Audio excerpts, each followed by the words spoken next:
Shalom, senang kembali dalam program Deep Talk with Wasi. Kita bisa melanjutkan tadarus Alkitab kita. Kita siapkan diri kita akan melanjutkan tadarus Alkitab dari Ratapan pasal 2, saudara ya.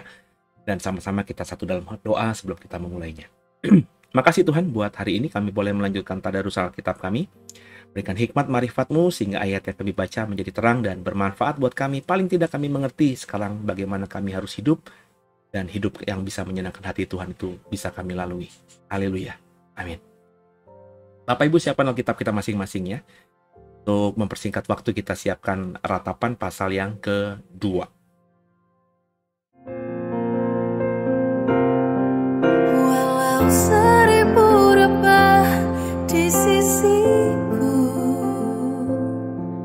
Kau tetaplah Allah penolongku. Walau 10.000 rebah di kananku, takkan ku goyah sebab Yesus sertaku. Ya, Ratapan pasal yang kedua, Bapak Ibu ya. Perikopnya murka Allah terhadap Sion. Kita baca dengan cepat, saudara ya. Ayat pertama. Betapa Tuhan menyelubungi putri Sion dengan awan dan murkanya. Keagungan Israel dilemparkannya dari langit ke bumi. Tak diingatnya akan tumpuan kakinya tak kala ia murka. Tanpa belas kasihan Tuhan memusnahkan segala ladang Yakub. Ia menghancurkan dalam amarahnya benteng-benteng putri Yehuda. Ia mencampakkan ke bumi dan mencemarkan kerajaan dan pemimpin-pemimpinnya. Dalam murka yang menyala-nyala, ia mematahkan segala tanduk Israel. Menarik kembali tangan kanannya pada waktu si seteru mendekat. Membakar Yakub laksana api yang menyala-nyala yang menjilat ke sekeliling. Ia membidikan panahnya seperti seorang seteru dengan mengacungkan tangan kanannya, seperti seorang lawan. Membunuh segala yang menyenangkan mata dalam kemah putri Sion. Memuntahkan geramnya seperti api. Ayat 5. Tuhan menjadi seperti seorang seteru. Ia menghancurkan Israel, meremukkan segala purinya, mempuingkan benteng-bentengnya, memperbanyak susah dan kesah pada putri Yehuda. Ia melanda kemahnya seperti kebun, menghancurkan tempat pertemuannya. Di Sion Tuhan menjadikan orang lupa dalam perayaan akan Sabat dan menolak dalam kegeraman murkanya. Kegeraman murkanya raja dan imam. Tuhan membuang mesbahnya, meninggalkan tempat kudusnya, menyerahkan ke dalam tangan seteru tembok puri-purinya. Teriakan ramai mereka dalam bait Allah, seperti keramaian pada hari perayaan jemaah. Tuhan telah memutuskan untuk mempuingkan tembok putri Sion. Ia mengukur semuanya dengan tali pengukur. Ia tidak menahan tangannya untuk menghancurkannya. Ia menjadikan berkabung tembok luar dan tembok dalam. Mereka merana semua. Terbenam gapura-gapuranya di dalam tanah. Tuhan menghancurkan dan meluluhkan palang-palang pintunya. Rajanya dan pemimpin-pemimpinnya berada di antara bangsa-bangsa asing. Tak ada petunjuk dari Tuhan, bahkan nabi-nabi tidak menerima lagi wahyu daripadanya. Duduklah tertekun di tanah para tua-tua putri Sion. Mereka menabur abu di atas kepala, mengenakan kain kabung. Darah-darah Yerusalem menundukkan kepalanya ke tanah. Matanya kusam dengan air mata, remuk redam hatiku, hancur habis hatiku. Mereka karena keruntuhan putri bangsaku. Sebab jatuh pingsan kanak-kanak dan bayi di lapangan-lapangan kota. Kepada ibunya mereka bertanya, mana roti dan anggur? Sedang mereka jatuh pingsan seperti orang yang gugur di lapangan-lapangan kota. Ketika menghembuskan nafas di pangkuan ibunya. Apa yang dapat kunyatakan kepadamu dengan apa yang dapat saya ulangi ayat 13. Apa yang dapat kunyatakan kepadamu dengan apa aku dapat menyamakan engkau ya putri Yerusalem? Dengan apa aku dapat membandingkan engkau untuk dihibur ya darah putri Sion? Karena luas bagaikan laut reruntuhanmu, siapa yang akan memulihkan engkau? Nabi-nabimu melihat bagimu penglihatan yang dusta dan hampa. Mereka tidak menyatakan kesalahanmu, guna memulihkan engkau kembali. Mereka mengeluarkan bagimu ramalan-ramalan yang dusta dan menyesatkan. Sekalipun orang yang lewat bertepuk tangan karena engkau, mereka bersuit-suit dan menggelengkan kepalanya mengenai putri Yerusalem. Inikah kota yang disebut orang kota yang paling indah? Kesukaan dunia semesta. Terhadap engkau semua seteru mengangkat mulutnya. Mereka bersuit-suit dan menggertakkan gigi. Kami telah memusnahkannya, kata mereka. Nah, inilah harinya yang kami nanti-nantikan. Kami mengalaminya, kami melihatnya. Tuhan telah menjalankan yang dirancangkannya. Ia melaksanakan yang difirmankannya, yang diperintahkannya dahulu kala. Ia merusak tanpa belas kasihan. Ia menjadikan si seteru senang atas kamu. Ia meninggikan tanduk lawan-lawanmu. Berteriaklah kepada Tuhan dengan nyaring, hai putri Sion. Cucurkanlah air mata bagaikan sungai siang dan malam. Janganlah kau berikan dirimu istirahat. Janganlah matamu tenang. Bangunlah, mengeranglah pada malam hari. Pada permulaan giliran jaga malam. Curahkanlah isi hatimu bagaikan air di hadapan Tuhan. Angkatlah tanganmu kepadanya demi hidup anak-anakmu yang jatuh pingsan karena lapar di ujung-ujung jalan. Lihatlah Tuhan dan tiliklah, kepada siapakah engkau telah berbuat ini? Apakah perempuan harus makan anak kandungnya? Anak-anak yang masih dibuai? Apakah dalam tempat kudus Tuhan harus dibunuh imam dan nabi? Terbaring di debu, jalan pemuda dan orang tua, darah-darahku dan teruna-teruna gugur oleh pedang. Engkau membunuh mereka tak kala engkau murka, tanpa belas kasihan engkau menyembelih mereka. Seolah-olah pada hari perayaan engkau mengundang mereka yang kutakuti dari sekeliling. Tak kala Tuhan murka, tak ada seorang yang luput atau selamat. Mereka yang kubuai dan kubesarkan dibinasakan seteru. Apa yang kita baca di pasal 2 ini, saudara? Di pasal 1 di episode yang kemarin kita belajar bahwa Yeremia dalam hal ini yang dipercaya oleh para teolog Perjanjian Lama sebagai penulis kitab ratapan ini, itu sedang mempertanyakan meratap itu. Kenapa? Kenapa yang buruk terjadi atasku, atas kotaku Yerusalem, atas bangsaku Yehuda, atas Israel secara keseluruhan? Mengapa Tuhan? Mengapa Tuhan? Nah, saudara, setelah meratap di pasal 1, mempertanyakan, Yeremia mendapatkan jawabannya di pasal 2 bahwa semua ini terjadi karena Tuhan yang selama ini disembah Israel sudah memposisikan diri sebagai seteru atau musuh bagi Israel. Sehingga karena Tuhan sudah memposisikan diri sebagai seteru Israel, maka hal yang buruk terjadi atas Israel. Makanya di pasal 2 ayat-ayat terakhir, seteru-seteru Israel, musuh-musuh Israel sebagai bangsa-bangsa lain, itu tertawa. Ya, mereka mengolok-olok. Kenapa mereka bisa mengolok-olok Israel? Karena Tuhan saat itu sudah memposisikan diri sebagai musuh Israel juga. Sehingga hal yang buruk, yang tidak enak dipandang mata, terjadi atas Israel dan Yehuda. Orang-orang datang, mana katanya kota yang besar, kota yang agung, kota yang indah. Nggak ada apa-apanya. Masakan ibu-ibu harus makan anaknya yang masih dibuai? Masakan bangsa ini harus memakan daging imam dan nabi di bait Allah? Saking susahnya, saking miskinnya Israel, saking hancurnya Israel saat itu, saudara. Sehingga teruna-teruna bergeletakan, bertanya kepada orang tua mereka masing-masing, mana anggur, mana roti. Sesuatu yang sebelumnya berlimpah ruah atas Yehuda. Tapi hari itu, orang untuk makan roti, orang untuk makan atau minum anggur, sesuatu yang langka, sangat sulit untuk mereka dapatkan. Kejatuhan yang sangat luar biasa terjadi atas Yehuda. Dan ketika Yeremia meratap, Yeremia menemukan jawabannya. Bahwa Tuhan yang menghendaki semuanya. Meratap atau bertanya tentang apa yang sedang terjadi atas kita itu penting. Dalam bahasa yang lebih populer, introspeksi diri.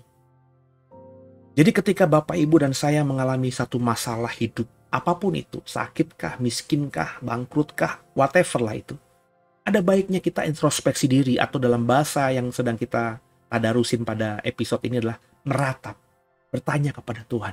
Kenapa aku sakit, Tuhan? Kenapa aku miskin, Tuhan? Kenapa aku jadi susah, Tuhan? Ketika kita meratap, ketika kita introspeksi dengan kepala dingin dan jujur terhadap diri sendiri, maka kita pasti akan ketemu jawabannya. Saya sakit karena saya memang pola hidupnya nggak benar. Sekaligus juga saya jauh dari Tuhan. Saya miskin karena saya terlalu terikat dengan dunia.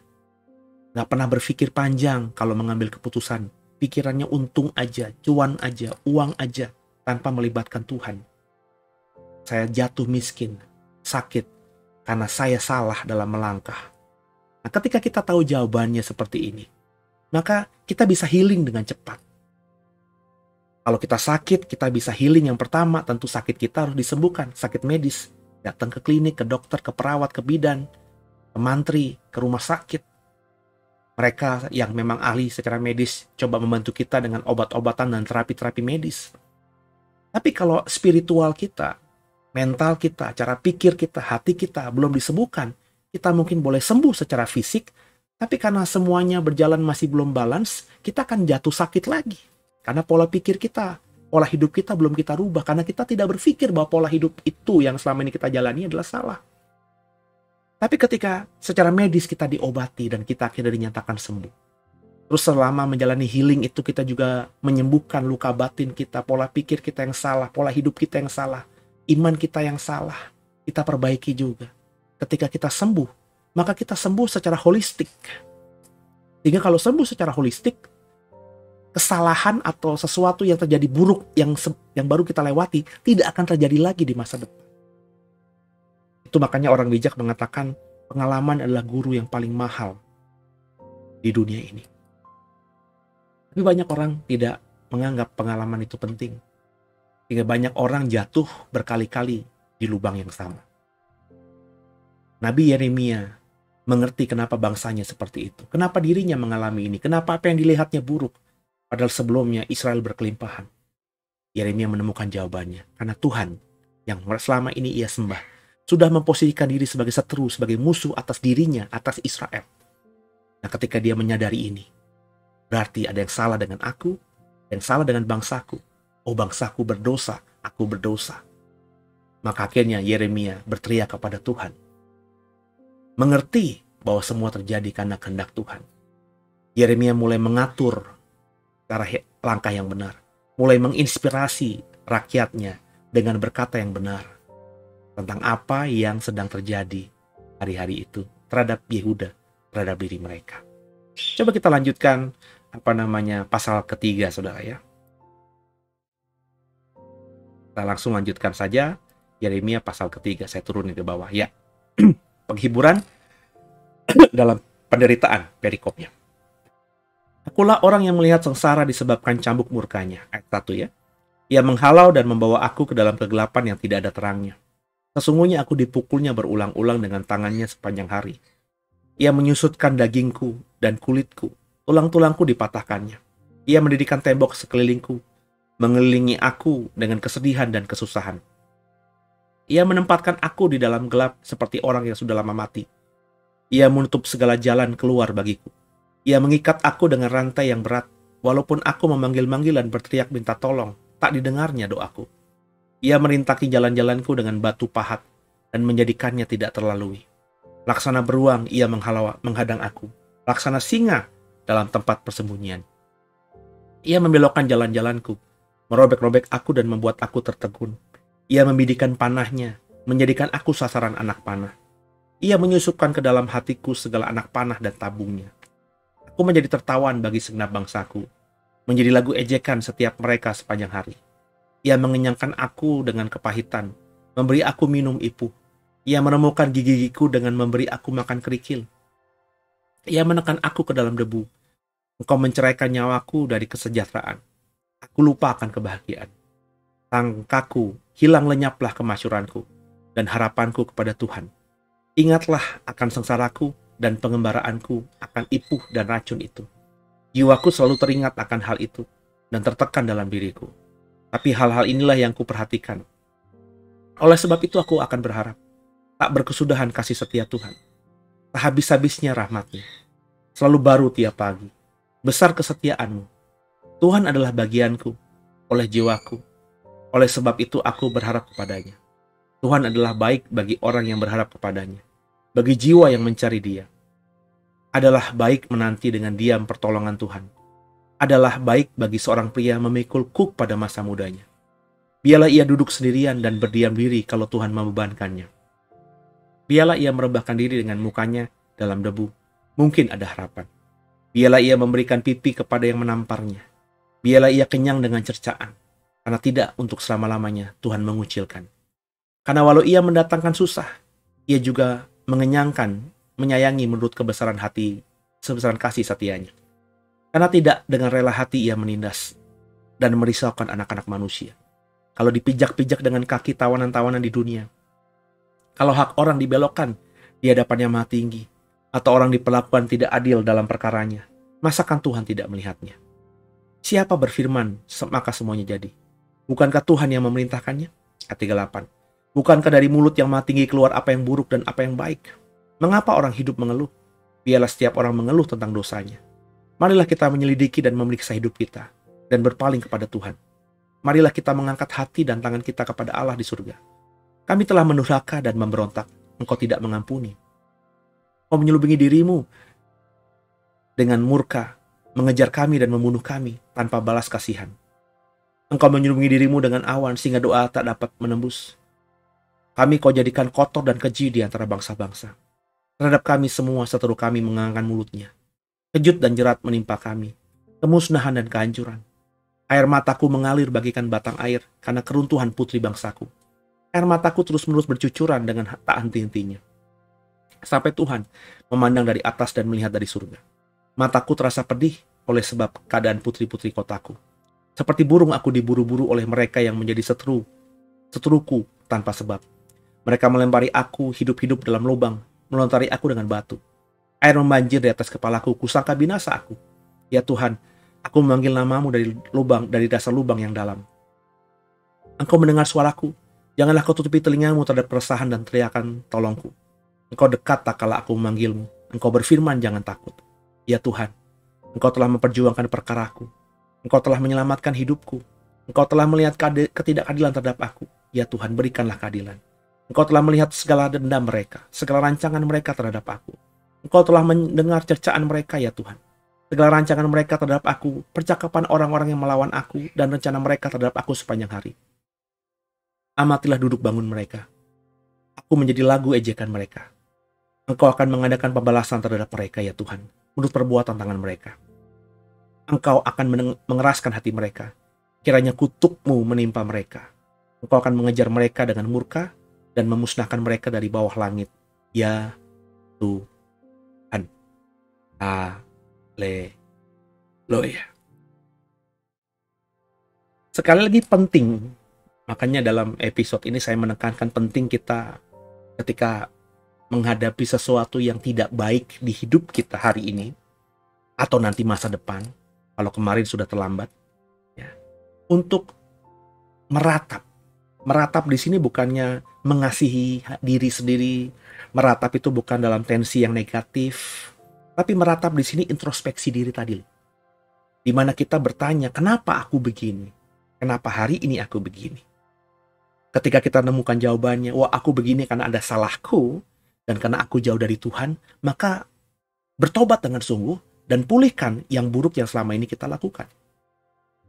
Jadi ketika kita mengerti setelah meratap, setelah introspeksi diri, perbaiki diri kita. Itu yang dilakukan Yeremia dan tergambar dalam pasal 3.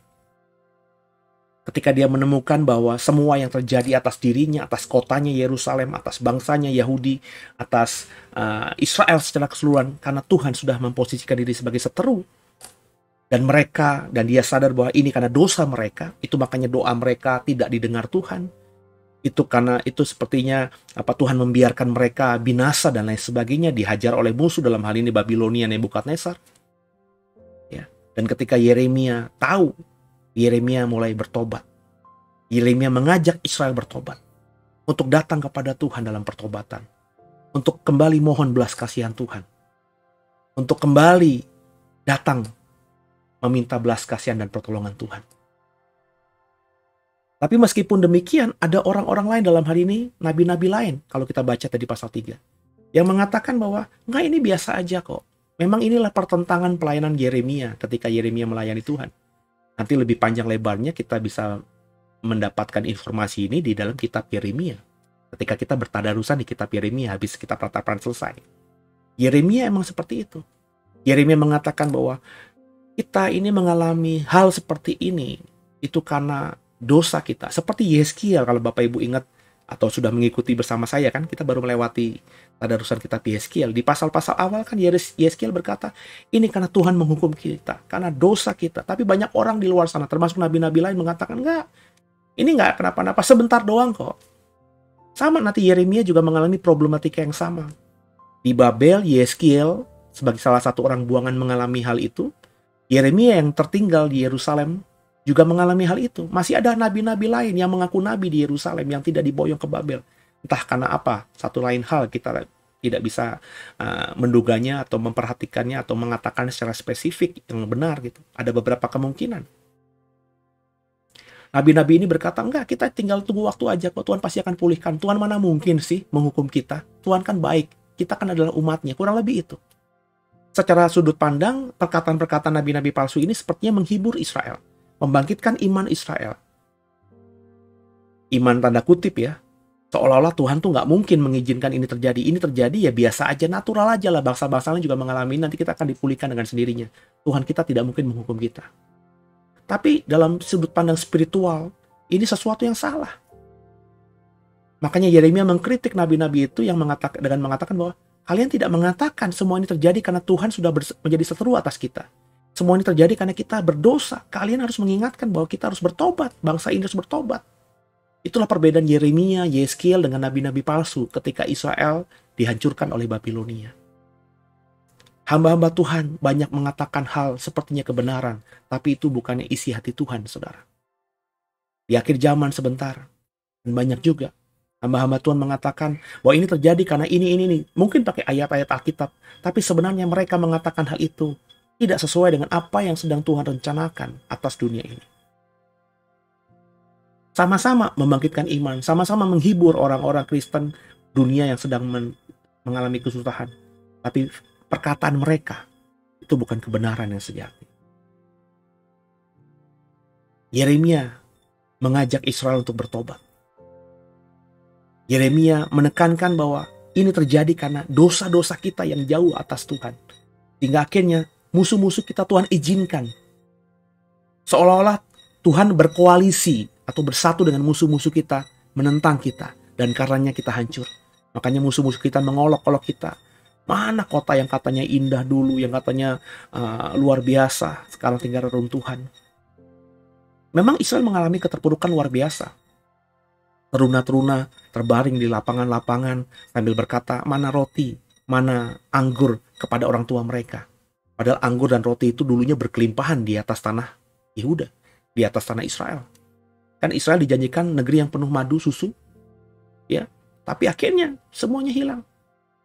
Ketika Tuhan memalingkan wajah terhadap Israel, ketika Tuhan tidak lagi melihat kita, maka semua yang buruk terjadi atas kita.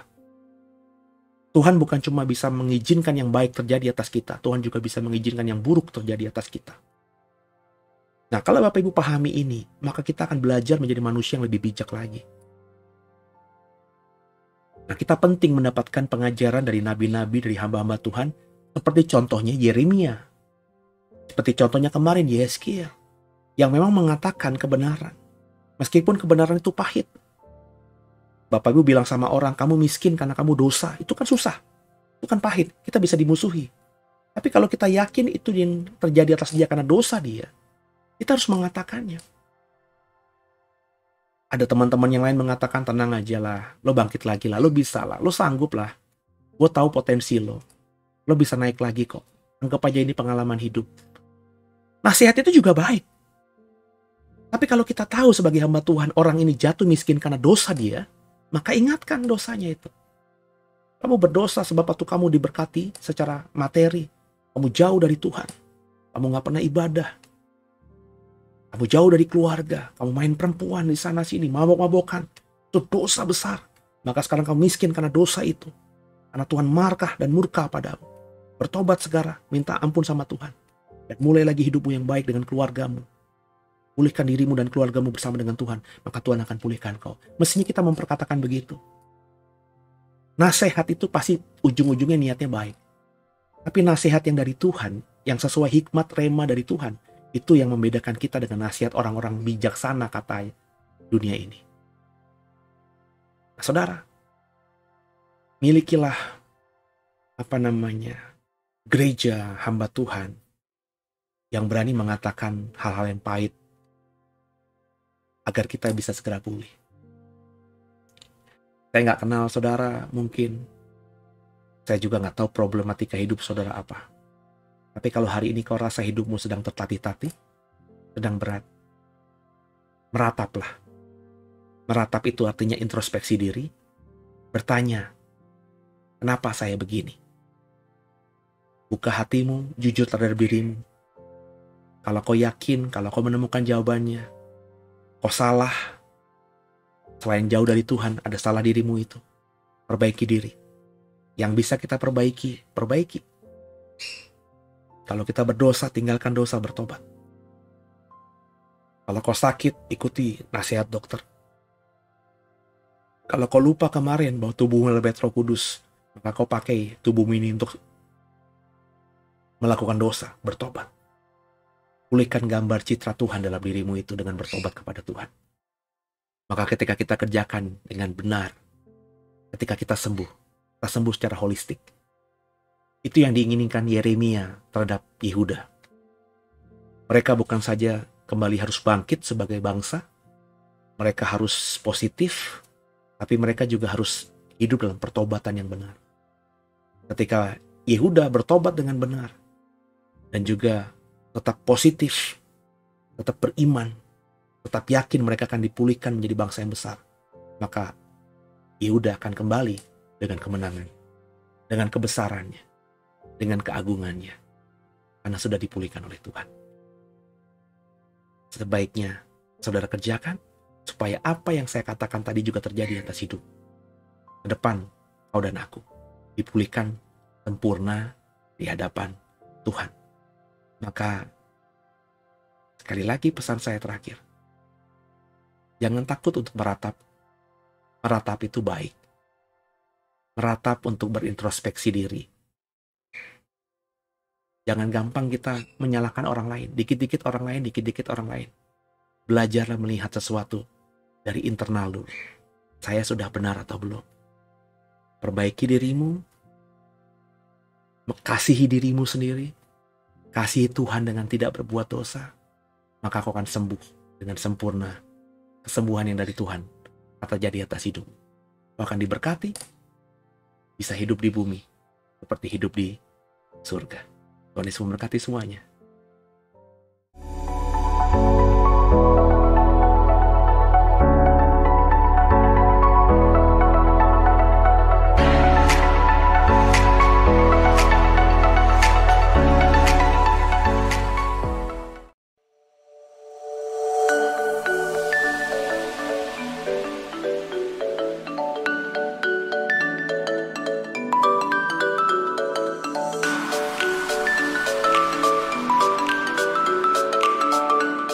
Shalom The Warriors. Kami mengucap syukur dan juga berterima kasih atas dukungan saudara atas channel YouTube The Warriors sampai saat ini. Terlebih hingga akhirnya kita bisa memiliki fitur membership sekarang. Di mana dengan join membership, Bapak Ibu Saudara dapat memberkati pelayanan digital kami lebih lagi. Sekaligus juga mendapatkan fitur-fitur yang lebih seperti, akan ada konten-konten pengajaran yang secara khusus kita upload dan share hanya kepada member, kemudian seminar-seminar online khusus member, dan ke depan masih akan kami terus kembangkan pelayanan kami supaya bisa menjadi berkat khususnya di media digital ini. Jadi terima kasih. Kalau Bapak Ibu Saudara sudah tergerak untuk join membership, caranya bisa diklik tombol join di sebelah tombol subscribe di bawah. Tuhan Yesus memberkati. Haleluya. Terima kasih buat kebersamaan saudara.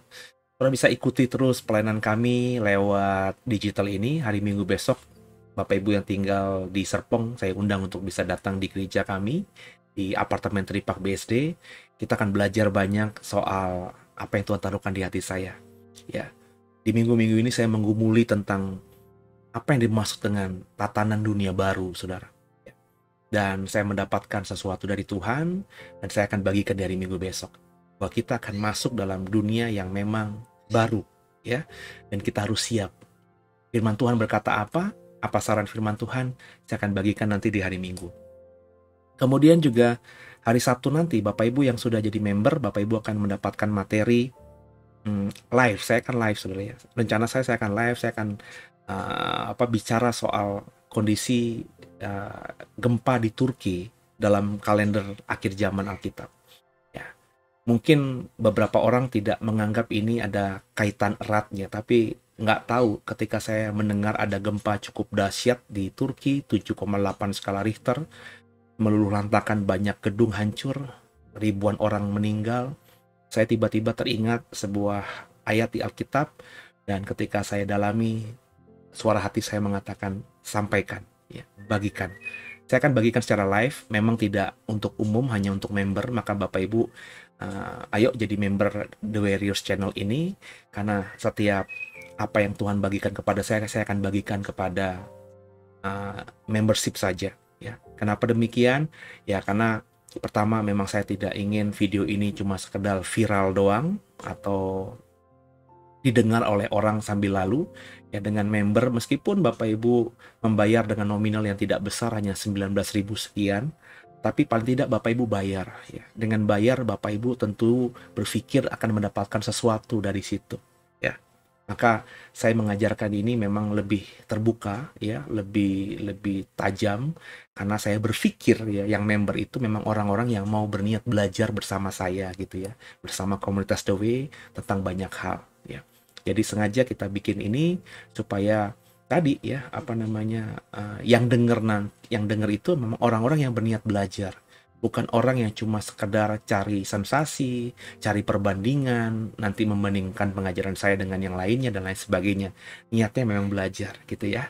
Jadi saya akan bagikan apa yang saya dapatkan tentang gempa di Turki di hari Sabtu nanti secara live, saudara ya. Dan tentu banyak program-program lainnya di bulan di bulan Maret nanti ya, Maret atau April kita akan switch sekolah Alkitab kita untuk juga di member gitu ya.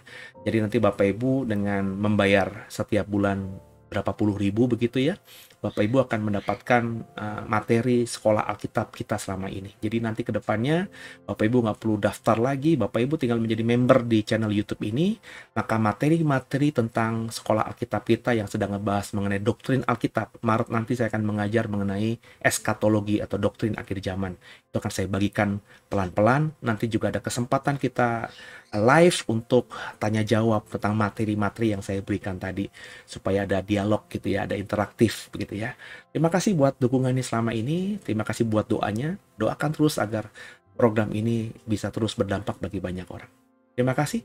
Tundukkan kepala, kita akhiri episode ini. Makasih Tuhan buat hari ini. Kami belajar banyak bagaimana kami harus menyikapi hidup kami yang terjadi atas kami dengan terlebih dahulu meratap atau introspeksi diri, seperti yang dilakukan oleh Yeremia. Terima kasih Tuhan Yesus, ampuni salah dosa kami. Yesus Kristus adalah Tuhan Juru Selamat kami yang hidup, dan ke dalam tangan-Mu lah kami serahkan tubuh, jiwa, dan roh kami. Haleluya. Sampai jumpa di episode berikutnya. Tuhan Yesus memberkati semuanya. Haleluya.